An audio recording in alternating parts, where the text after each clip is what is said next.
So as we enter February of 1916 here on the Western Front, the English, I think conscription's been invoked. We've got a lot of replacements coming in, and new units as well. Just a whole string of, this is almost all British stuff, except for the French replacements. There's some withdrawals that are also going to be happening, but for the most part, the British Army is really coming in, ready to play this game now. That means I'm going to need to launch an offensive with the Brits. I also have to launch another one with the French this turn, towards the end of it perhaps. At the same time, March, we're going to start the entrenchment lines when that comes. And we're starting the entrenchment here where the French offensive took place in this salient here. This is a devastated hex, I believe this is as well, but they can rebuild the trench line in the one hex, and the Germans have to build a trench line behind the river where they've been pushed back. No big deal there, just that's about the extent of the excitement that's going on right now. What I'd still really love to do with the French is cut this little bulge off. At least force the Germans back to the Hindenburg line, because it's got to be done kind of eventually, I think. And as long as the Germans can stand out here, that's creating problems for both sides, really, or opportunities to launch an offensive. It looks appealing to see that big thing hanging there. If the Germans have significant withdrawals, they're going to have to fall back anyway, just to tighten their line up. Well, we'll see how this all plays out this year. Well, a combination of German replacement points not being able to be pooled, and perhaps even more importantly, I noticed the 55 points the Germans got this turn were enough to push them over the 200 limit. Technically, they lost the game. The French already lost it this way before. I'm giving the same kind of break. I'm never going to play to take advantage of this directly, but if I forget to count and the beginning of a month comes and it peaks that, I certainly allow people to make attacks to fix it at the end of that turn. Otherwise, this game is just over, because anybody like me is just going to always not be able to keep track of that. And, you kind of want the biggest pool of supplies that you can have in case you do get a breakthrough. Anyway, the Germans had to make an offensive. Since it was kind of ad hoc, this was the weak point that they had the most stuff near, not anywhere near what they would have liked. Remember, they can ship stuff by rail a little easier, so they were able to get some stuff in there, but it's still expensive to pull something off the line. That costs 2 movement points. And then it costs, actually no, it doesn't, because they can, if they're on a rail line, they can load up for just for free, essentially. But it does cost 2 movement points to move in there, so they can take maybe half the front and move it into a location. That's pretty significant. They didn't want to pull that far away, and maybe I was counting that 2 points. In some cases, maybe they weren't on a rail line or whatever, although most seem to be. And they made an assault on this space, and their rolls didn't come out well.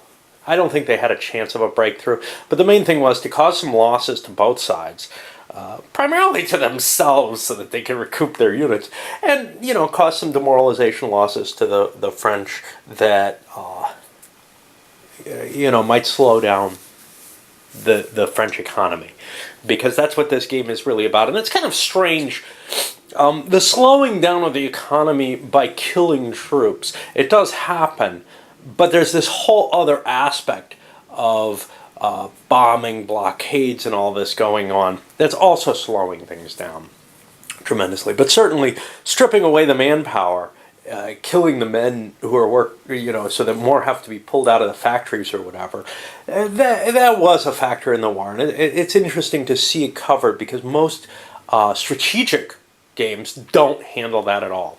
I'm actually very interested in how the Grand Campaign would work. I wanted to talk about that. I would not want to play this thing in a bigger version than I have right now. In fact, I don't want to play the version I have right now. But some of that has to do, a lot of it, with dealing with the charts in here. Those could all be wiped out by the campaign game, because you have all the boards, and you're controlling your own production, so you don't have to look it up and try to figure out what goes where and all this. You still got the issue with shifting the fronts. A pure strength point game would fix both those issues, and I don't think would harm the realism too much. But I don't know. Better notations as to what units come from where would help this game, but in the strategic game, I think that goes away, because you probably just have, you get this many replacement points of these each turn. If it was presented right, it could be very easily done. Unfortunately, that's probably the case with this one too. So I'm kind of hesitant about the idea that the campaign game would be any better. Another thing I wanted to talk about was the rail lines and how important they are. Now, I had this feeling at the beginning of the game with I got to rush through and grab Liege very quickly to try to build my rail net. Well, the huge supply buildup and the ability of the Germans to shift, to move these huge quantities of supply just by the headquarters themselves in Schlieffenplan, it actually made the rail lines less important. But at this point, which rail lines you control is incredibly important. So, for example, the fact that one of the main lines right here is on the front line means the Germans have to walk all the way around if they want to move sufficient quantities of troops, which is why I say they have trouble getting from this side of the front at all, where they have a lot of their strength, to get it over to where they launch their attack. But it also takes this valuable line away from the French. And the French have been having trouble too. They can sweep through here, but then they've got to cut way down here because these are all just secondary lines running through there. I'm not sure how much rail building was going on in this period. Maybe double width tracks, which are really what you need, are just too big an investment to be putting together.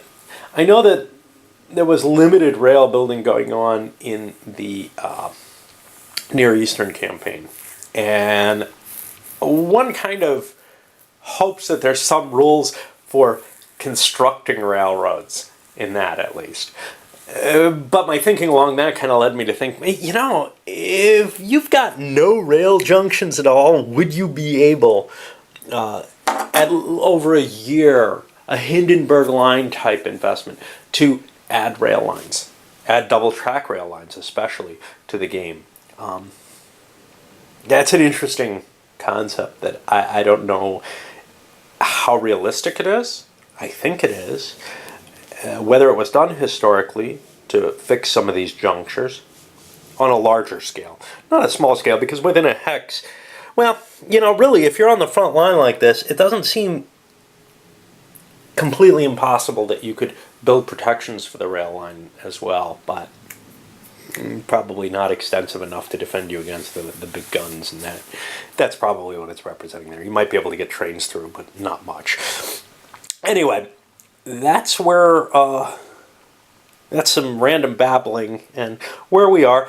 I got to check the German numbers, see if they spent enough. They may have to launch another attack sometime at the end of this month or during this month in order to prevent them from overrunning again. I don't think they spent all that many supply points. Well, I was right there. The Germans had to reposition some artillery here and bombard the Paris fort in order to get themselves under the 200 even. So they got another 55 coming next month. They're going to have to launch another offensive at some point during this month.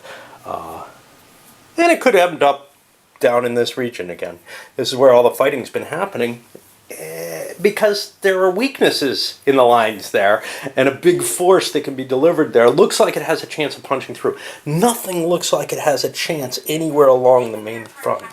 Stripping away enough troops to make a feasible German offensive to eat up their supply, that opened up a weakness. And that weakness was right here. And the French have exploited it, hitting it with all the forces they had local to that area anyway. They shifted in. This was an attack of both opportunity, but also it wasn't at all mandatory. they didn't have to find an attack here. They were at 99 points. They would get 40 more at the beginning of next month. So they don't even have to attack before the beginning of the next month. But this was an opportunity that was too good. They had the troops in position. They managed to get the breakthrough. It was almost impossible that they would not. I think. I'm not sure. It may not have been a matter of almost. Yeah, no. With a -3 to the die roll, it's pretty easy. They were in the 80s, so they had to do 8 points of damage. They got a decent die roll. And they pushed forward. And now the Germans are going to have to pull back. In fact, this location looks really scary. It is entrenched, but it can be attacked from both sides, thereby negating all the trench effects. So I think the French did a very powerful thing. There aren't a lot of troops in the area. This is what's left, a 1 strength point. The Germans had to lose an extra strength point. This is one of those few cases where a pure strength point game wouldn't have caused exactly the same. There'd be a 1 strength point less of a loss to the Germans because they had a particular unit, an 8 strength point unit in that hole. It took 6 hits. There's no way of representing that. So they had to take a 7th hit. I don't think it's worth the effort to represent those kinds of little tiny changes. They may be a slight advantage in realism in keeping, the effectiveness of units being broken, of these big units. I don't know. I mean, personally, I don't think it's really that big a deal. But the ease of a strength point game would definitely improve the playability of this thing. Anyway. It's kind of nice terrain for the Germans to defend it. Well, it's facing the wrong way. So they're going to get a bonus, but not much of one. So I think the French actually have some neat openings in this salient now. You may actually see a prolonged offensive there. What is the reason for it? Probably a little bit of sloppiness. I saw an 8-point unit there. Thought that could probably hold. It's tough, though, because most of this line isn't much bigger than that unit. However, they were across the river already. The French already had a space. They were already attacking from. There was no river bonus there. Just a 1-point bonus for the what is it? Broken terrain, broken rough. Anyway, so they were able to get some sufficient force on there to cause that breakthrough, and they may be able to continue onward, which could be kind of interesting because that would mean a prolonged offensive, something we haven't seen since the Schlieffen days, really. We saw some, shifting movements along here, trying to probe in other areas as the Germans were able to rush troops in. We'll see if the Germans can defend this. If they can, it may mean stripping things off where the French really did want to attack, which was here in the Bulge area, to try to drive the Germans back from Paris, basically. Because there's a lot of points in Paris towards destroying the will,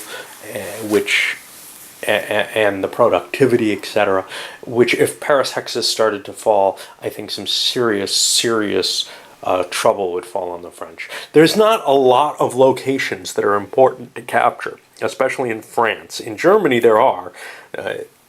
You can destroy Germany by taking these, and they take double demoralization effects by losing territories, so the Germans never want to lose ground in their own territory. Much more than any other country. Well, much more than the French feel that way. Alright, well, let's see how this month develops.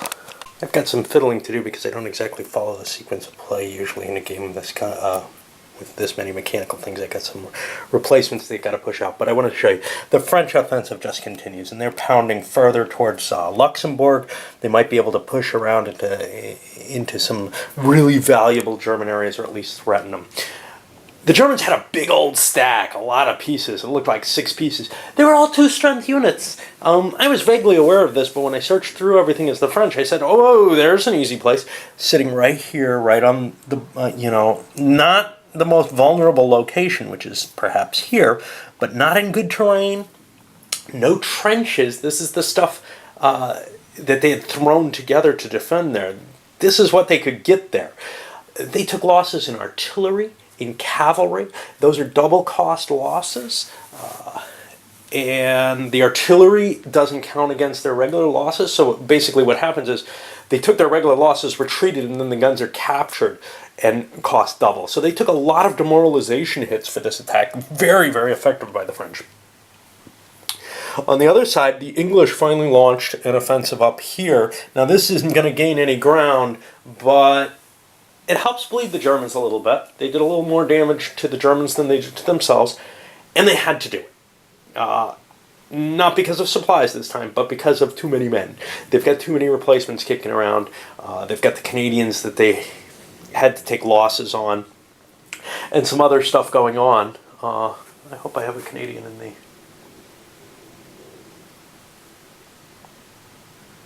Yeah, there. I forgot to put one.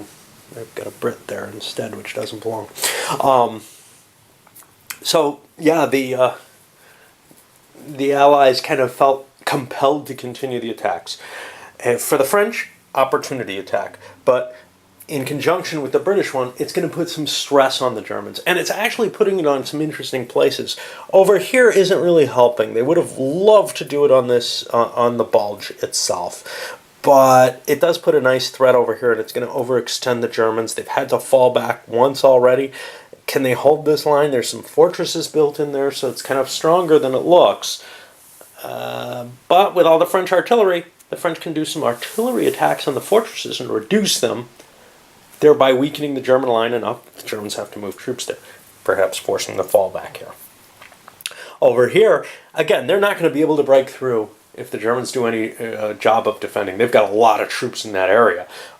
But, you know, when you have to attack, the Brits are actually pretty good. They've got higher strength units than the French do, an extra strength point per division. So they're able to inflict a lot more damage. Wow. Well, the Germans barely managed to hold off against combined offensives this time. First of all, the French attacked here at Longueuil. Weak spot in the line, only an 8-point infantry there. Again, those things are brittle. Again, knocked down to 1 strength point. This time, no special. It wasn't a 6-point hit would have caused 7 damage. In this case, they took a 7-point hit, which is barely able to survive there and keep their artillery in place. But the Germans are certainly facing a real strength point problem in this area of where the main French offensive is being conducted. The French grinder is beginning to get hurt, and especially in terms of supplies. Here's where we are in supplies total: 10, 20, 30. Call that 45. Somewhere around 50, 60 supplies left. This can't keep going. I can't keep pushing this offensive throughout the month, I don't think. I've got 4 turns left at the cost I've been doing, because the French threw in a second front over here and almost broke this down to 1 strength point as well. In both cases, the net roll was a 1. I think that's a 3 and a 4. Slightly better rolls would have broken the line either here or continued pushing here. Well, the line... This is also an entrenchment, so things have kind of gotten more solid in a sense. But if the French could break here, well, if the combined Allies could break here, that would be really a threat to the Hindenburg line that I was planning on constructing. I might have to consider pulling it back. I've still got the rest of this month to decide where that line's going to be. Do I fall back to the Somme even? I don't know. That sounds painful. That sounds really painful to fall back that far north. It looked to me like I could maintain this, but the stress and the strain that the German army's under, I don't know if they can hold up. We'll see as the year goes, basically, with where the line... You know, wherever I decide to build the line, I'm stuck with. I could build a new line back here. There are a certain amount of counters for the Hindenburg line, and I'm not using them all. So, for what I'm constructing right now. But wow, I really wouldn't want to have to give up, you know, down to almost the historical line, except for the Allies held onto the channel ports. If the Allies can get close to those Belgians, they unleash something really dangerous here that I've been able to avoid as the Germans. But we can see, even without the Belgians, the Allies are able to pack a significant wallop, especially if the Germans are kind of clumsy and not paying tremendous attention to keeping the line completely positioned and evened out in the strength points. You know, it's tough to defend in this game. It really is. And a bad roll on a place where you made a bad decision, you can get a breakthrough that maybe is more than historically happened at this point in time. We're certainly seeing the French making some significant gains here, and the Germans have to just keep pouring troops in. I like the way that feels. I don't necessarily like the work involved in it, but I do like the way that it plays out. Once a breakthrough happens, you just got to start pouring troops in. It's like a Verdun type situation where you feel like the defender is actually the one being bled dry. And with the French supply situation going down and the British having trouble finding anything that's really easy to hit, the English offensive, including the French allied portion that came down here, the English attacks have halted. But the French continued on here with a mobile attack into this hex, and then combining, because they could slide their artillery through here, attacking into there. You can only do that because the artillery can move through zones of control if there's infantry in place. So they've actually pushed into 2 extra hexes with the kind of assault cost that it would have taken to hit this hex. And they've done probably approximately the same amount of damage that they could. The biggie is gaining the ground, because that's gonna, you know, they're almost breaking this German line. There's a hole here, there's these fortresses here. The Germans really have to try to figure out how to defend here. One interesting factor of this game is you have to worry about the strength points where they're located, what kind of units are where. So you want your units to take hits from, you know, in this case, I didn't really want to pull from this hex, I wanted to pull from this hex. Well, you can only advance with your weakest units, so you got to make sure that you can take your hits sort of on the right units. If I ended up getting an extra,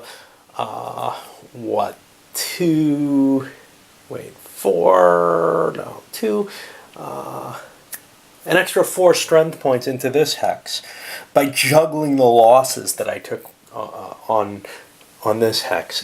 You know, had I done it a different way, I couldn't have defended the 3 hexes as equitably as I've managed to do.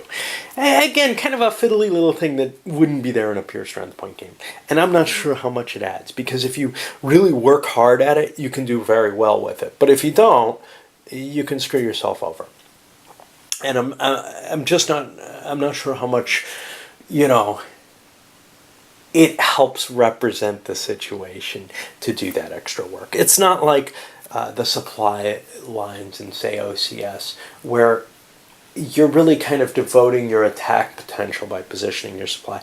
This isn't that kind of broad stroke. It's this little kind of mechanical stuff that you have to take care of all over in this. Anyway, well, we've gone through 4 of the turns in this February turn. This winter offensive has been really powerful. The French have had to actually push another army headquarters into play because of the supply constraints. It's actually off the rail line, but they drained it. They just wanted it for the points. Now they'll shift it back and move everything back. That kind of fiddliness is going on in here all the time. But they wouldn't have had to do that the way I kind of play laxly with the withdrawing supply. But as it stands, yeah, it kind of had to happen. Now there's some danger. Somewhere down here, there are units on the French line that are out of supply. So you may see a German counterattack in this sector to take advantage of the fact that the French have pushed everything up there to, you know, exploit these attacks. Well, now the French are going to have to pay and only defend at half strength. It may be difficult for the Germans to actually budge the French, but they should be able to get a good combat ratio. The Germans also have really good supply situation.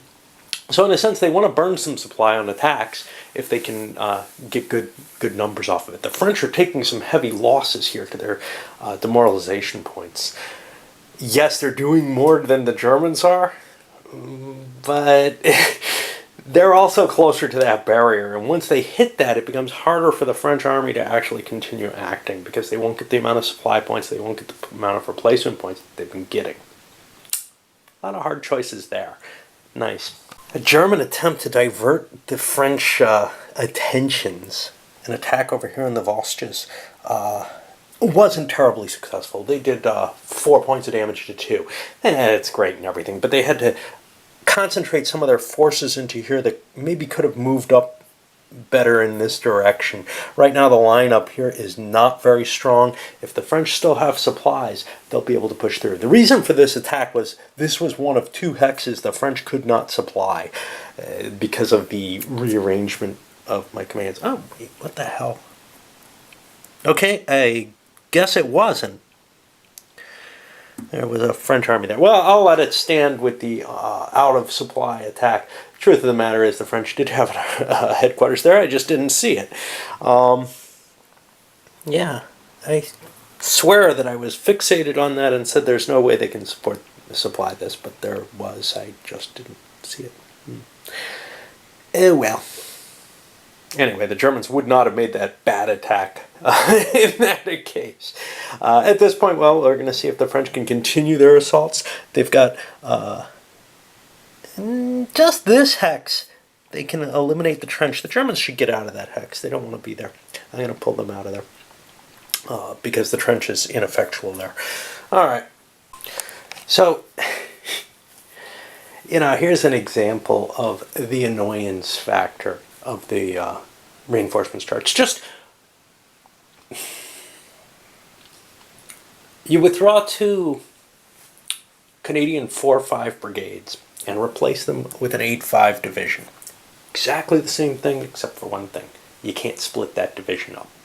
So what it means is the Canadians are going to operate probably as they historically did, with less flexibility and less ability to pull out, to spread out, and as more distinct units that'll be in their own commands. Okay, that's great and everything. But that level of detail, I think, isn't really required. Let the player have that little bit of extra flexibility. And that's the whole thing with the strength point game. Why the game is so close to 1, why not just allow that flexibility?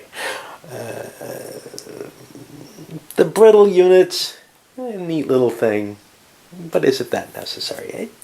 I don't feel like it adds that much to the overall flavor. Anyway, onward with my offensives. The English open up another attritional attack down here, primarily to try to drain the Germans from supplies because the French are overreaching at this point.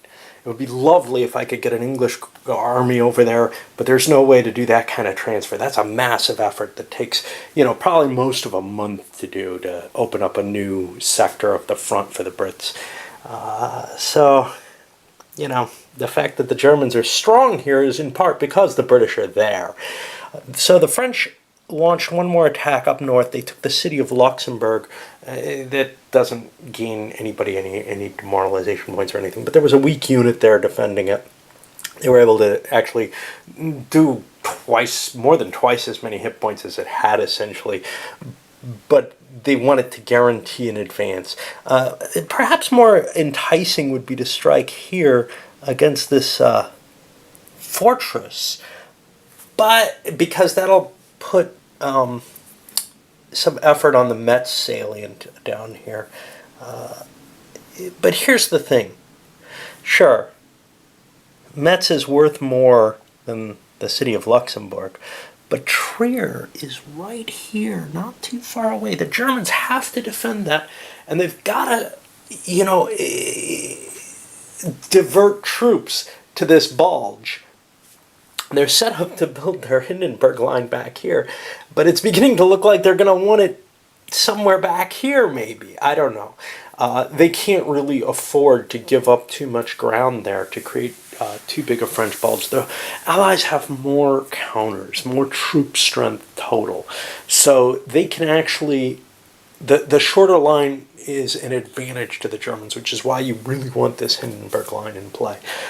Because if I can make a dense German line, it's not going to get broken. But if I can't, then the Allies can find places where they can punch through with sufficient supplies. Unfortunately, they're out of supply.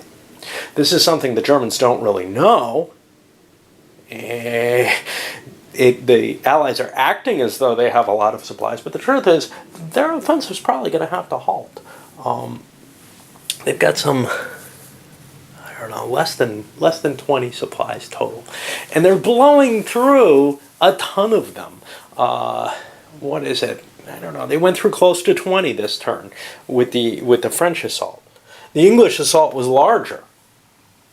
The English can expend their points, but yeah, trying to fight this war on the cheap isn't going to work too well. And unless your opponent has no supplies, you probably can't push these attacks without them.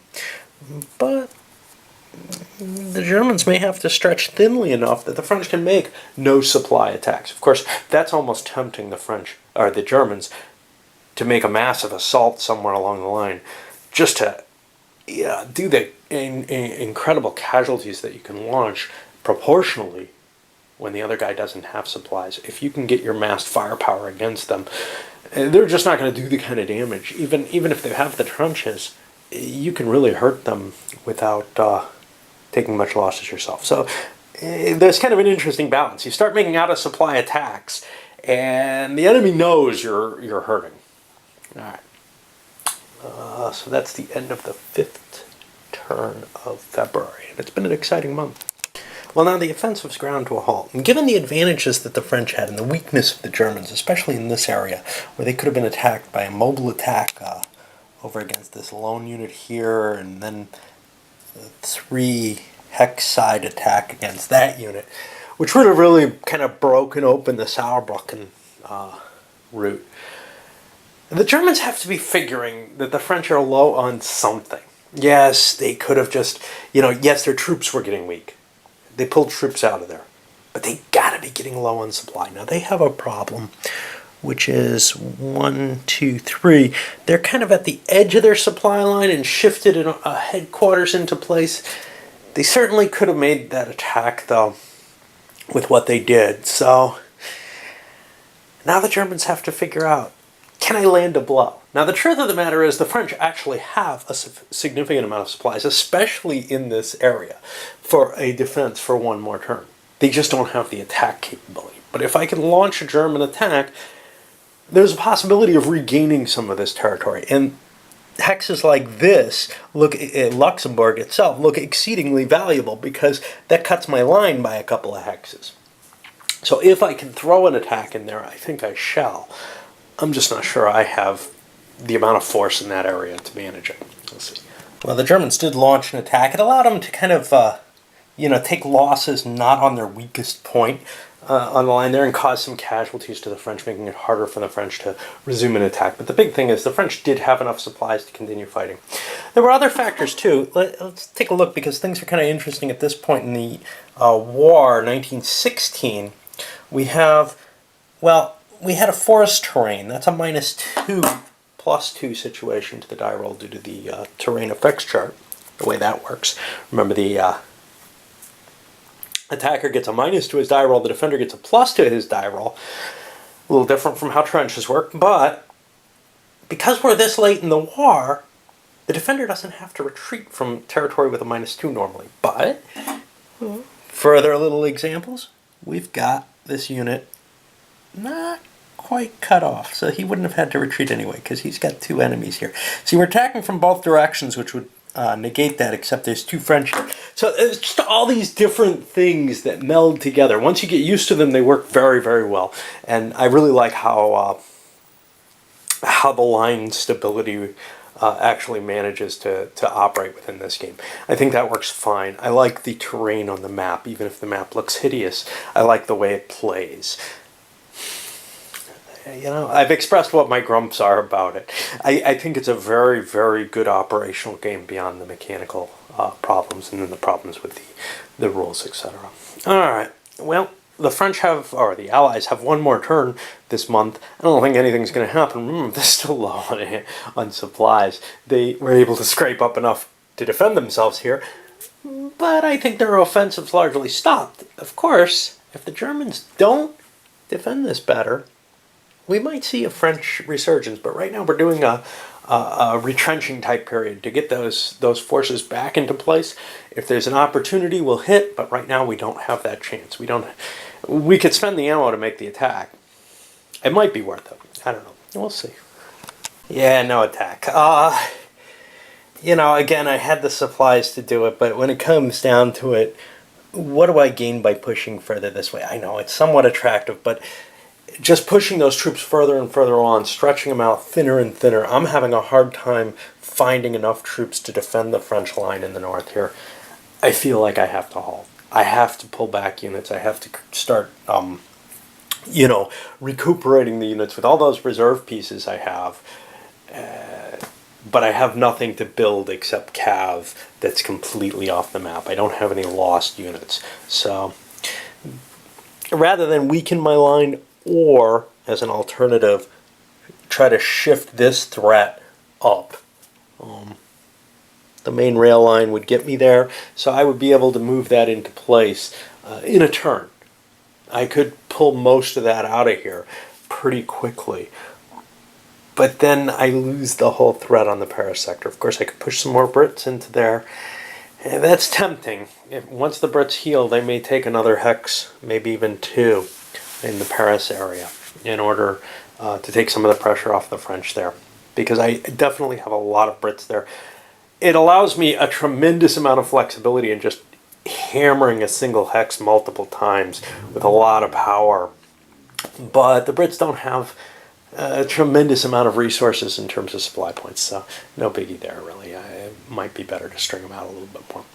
Certainly the French are having manpower problems, just in terms of what I can align. With this bulge here, yeah, the Germans are too, no question. But the French are having trouble being able to push their offensive further, given their situation. All right, so we're going to load this one up, and I don't know if I'm going to play any more tonight.